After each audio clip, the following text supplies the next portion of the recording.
ограничување. За разлика, да кажем, од многу турнири што се одржуваат во Република Македонија, кај нас нема ограничување.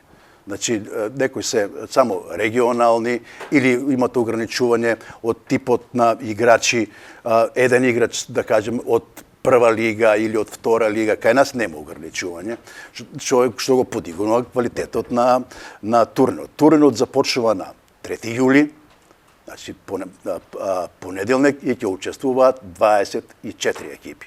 Значи таква е шемата на надпреварување и за 20 ефективни денови турнирот треба да го завршиме, сепак велам доколку временските услови ни го тоа овозможат.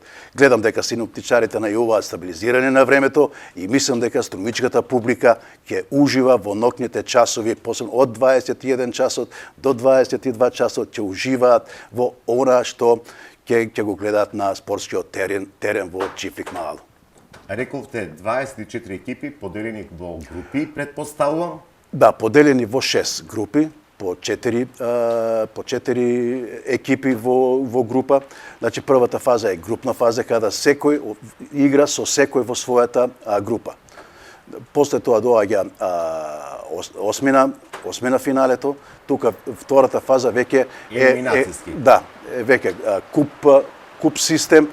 Повторно ќе спомнам, ова е најдобро организираниот турнир. Значи, јас ќе кажам, јужно од Скопје, северно од Солун, западно од Горна Џумаја и така натаму. Значи, овде секој што навистина знае, има што да покаже, ќе сака да биде тука.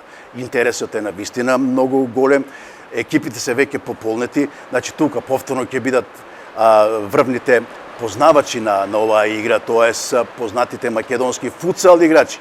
Значи, тоа е специфичен момент во кој што струмичката публика ќе ужива. Значи, исто како и минатата година и ова година, истите екипи сега, не знам дали ќе се под исто име.